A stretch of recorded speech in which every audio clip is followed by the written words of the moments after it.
welcome back. How's everybody doing? My name is Johnny the Greek. This is the Monday Night Football Best Bets show presented by Statement Games. We are heading into week three. Hope you guys had a good week too. Statement Games is an innovative sports gaming and database marketing platform. You can join a contest and then make individual prop bets, rank them with confidence points at the end, and put your 10 best picks up against everyone else's for a chance to win prizes. At Statement Games, all one word on Twitter to follow the development, or you can request a demo with an email to marketing@statementgames.com. Yeah, good to see everybody. Hope you guys had a good week too. Much better here. Went 2-1 last week and just missed on the Emeka Egbuka over on yardage. So quite an improvement from week one to week two. So we will take it. We've got a fantastic Monday Night Football game this week. Super high total, battle of two very good teams. Lots of options to bet this week. So I think we got some good ones for you. Before we get into it, though, just a reminder these are not suggestions, just the bets that I will be making personally this week. Set a limit and stick to it. For help with problem gambling, please call 1 800 Gambler. Yeah, and before we get into the three best bets that I've come up with for Monday Night Football this week, we will look at the matchup itself, the total, the spread, how these two offenses and defenses have looked so far to this point in the season, any injury issues, things like that, to try and identify some areas that we might be able to exploit for some good bets this Monday night. All right, with that being said, let's get into it. So, yeah, like I said, we've got a great Monday Night Football game this week. It is the Lions going to Baltimore to play the Ravens. Baltimore is favored by 4.5 points at home, and we've got a massive 53.5 point early total here for this one. So, looks like we're going to get a shootout, and that would be spectacular. So these teams last played back in 2023, where it was a complete bloodbath blowout victory for the Ravens. They won 38-3. Baltimore is 6-1 lifetime against the Lions. So far through 2 weeks of the season, we've seen a few trends and a few things of interest. But just looking at the Lions and the Ravens when it comes to betting, there are a few trends I want to cover with that first. So the Lions are 12-6 against the spread in their last 18 games. The over is 6-2 in the last 8 games for the Lions. The Ravens are 4-1 against the spread in their last 5 games against the Lions. The Lions are 8-1 straight up in their last 9 road games. The over is 4-1 in the Ravens' last 5 games, and the Ravens are 8-1 straight up in their last 9 home games. So a few conflicting kind of pieces of information there. So that doesn't tell us much, but we do have some other stuff that might shed some light on how this is going to go. So the Lions right now are the fifth best passing attack in the league in yards per game. They are middle of the pack for rushing yards per game. They're third overall in points per game at 32.5 per game. They do have a positive turnover differential, and they are the seventh best team in the league for time of possession offensively so far. Defensively, Detroit is within the middle of the pack for points allowed per game at 24. They are also within the middle of the pack for passing yards per game allowed at 196 and a half per game. And they are middle of the pack for rushing yards per game allowed at 106 per game. There are no significant defensive or offensive injuries for Detroit. However, Baltimore does have a bit of an issue with this. Marlon Humphrey was questionable coming into this game. He is healthy as of today, so that's good. But Nate Wiggins is not. He is also questionable. Um, Matabwike is also questionable, and Kyle Van Noy is probably not playing. So we might be looking at a reduced pass rush for Baltimore this week and maybe some issues in the secondary when it comes to injuries. So Baltimore is the best team in the league currently when it comes to points per game offensively. They are averaging 40.5 points per game through 2 weeks. That is absolutely crazy. They are, though, within the worst third of the league overall for passing yards per game, and they are fifth overall for rushing yards per game at 141.5 per game. That is pretty good. They also have a positive turnover differential, and they are the fifth worst time of possession team in the league to this point. And I think some of that's been because of quick scoring plays, Henry has housed a couple big runs for touchdowns. Zay Flowers, a couple big catches for touchdowns. We're not getting full complete drives from the Ravens. We're getting quick scoring sometimes, and that hurts their time of possession ranking a little bit. So defensively for Baltimore, they allow 29 points per game through 2 weeks. That is within the worst third of the league at so far. They are the second worst pass defense in the league, allowing 298 pass yards per game. That is definitely something we could look at. They also allow 111 yards per game on the ground, which is among the middle of the pack, basically. So with all that in mind, there are a few things that stuck out that Baltimore pass defense absolutely is something that we can exploit. And then also, uh, you know, uh, the mediocre nature of the Detroit defense when it comes to their pass defense is something that we're going to look at too.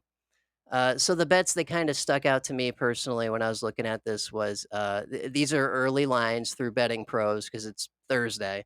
But I assume these will be in the ballpark they were last week when we looked at that Monday night doubleheader.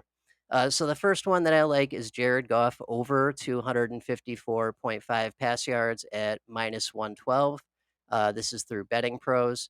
So Goff has been over this line in one of two games this season. But he also sat for the last couple drives against Green Bay in week one due to the blowout.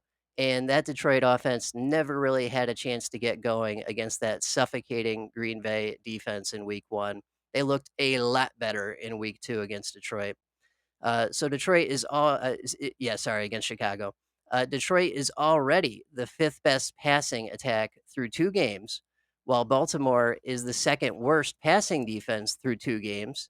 That's great. That's exactly what we're looking for when we talk about weaknesses, trends, things we can exploit. And on top of that, we talked about the injury situation for Baltimore. Humphrey's banged up. He just was able to practice and be declared healthy today, so that's super iffy. He could re-injure himself very easily. Nate Wiggins is banged up, may not play, and their pass rush is degraded without Kyle Van Noy and maybe without Justin Madubuike as well. So some defensive injuries that could affect Baltimore this week for sure. The Ravens are allowing almost 300 yards per game through the air each week. And if Detroit wants to stay in this game at Baltimore, they're going to have to pass. They're going to have to air it out early and often to try and keep up with this outstanding Baltimore offense that is number one in points per game to this point in the season.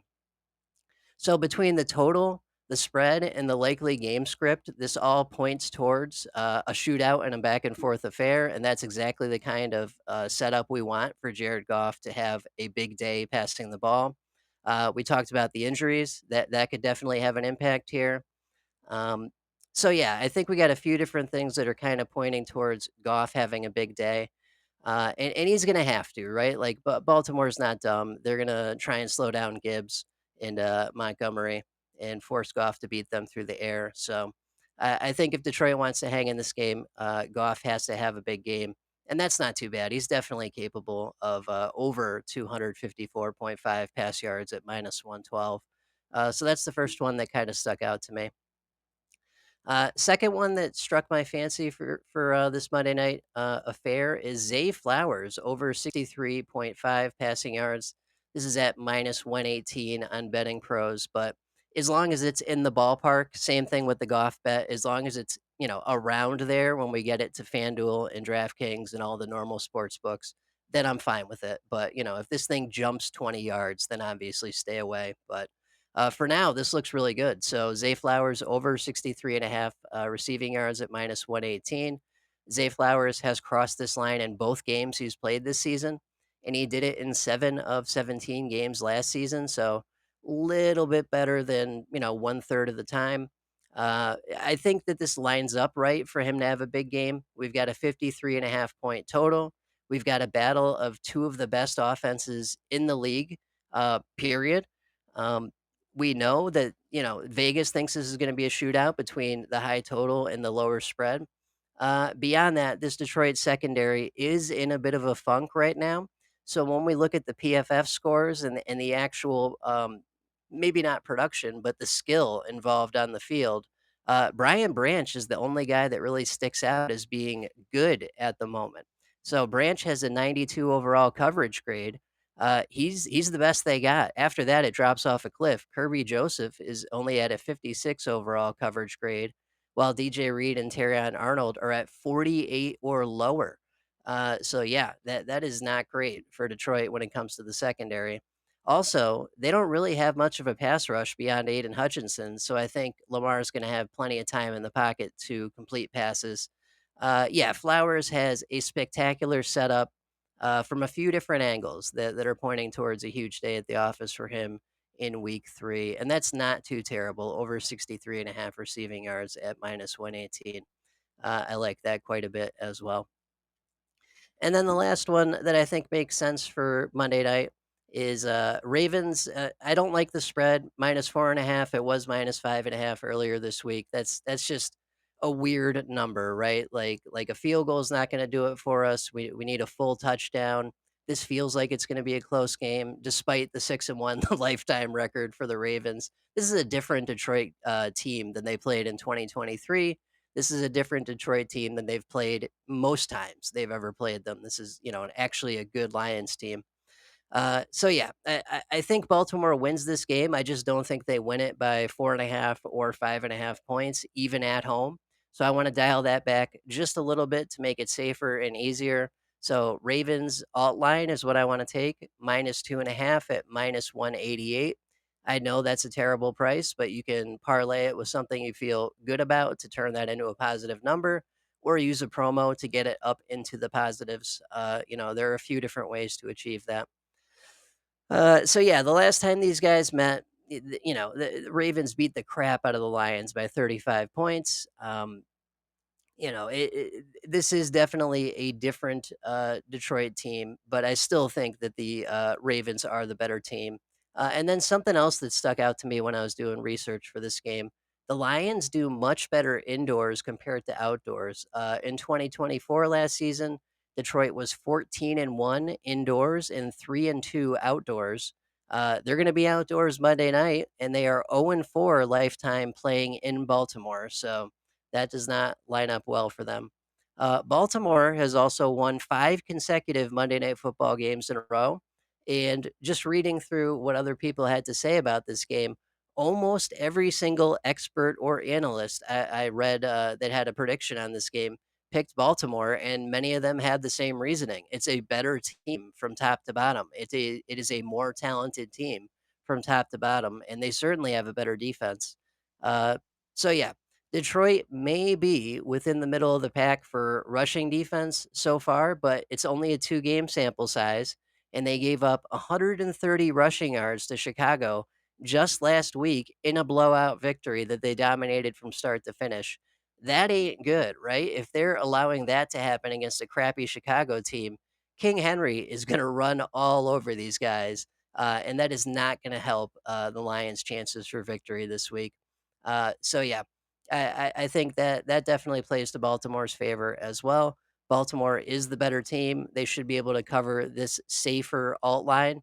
And then once again, the price does stink, but do what you got to do. Use a promo, parlay it with something else you feel really good about. Maybe the Zay Flowers. That would probably be what I would do, is parlay it with the Zay Flowers over on receiving yards. Get that into the positives, and then we're talking a much better bet overall. So yep, that is what I'm thinking for the Monday night game. Whatever happens, it's going to be a good one. We got a battle of two of the teams that many think may have a shot at the Super Bowl this year. We've got the highest total of the week at 53.5 points. It's a lower spread, so Vegas thinks we're getting a shootout. We got lots of good stuff here. It's going to be a spectacular Monday night game, and we'll see what happens. So yeah, that's all I got. Thank you guys for watching and listening. We'll be back next week, same time, same place. Please subscribe to the IDP Plus YouTube channel for great IDP fantasy football news and content. And make sure you're following at Statement Games, all one word, on Twitter for updates on the Statement Games product. Good luck in week 3. Hope you guys win some money, and we'll catch you for week 4. Take care. Bye bye.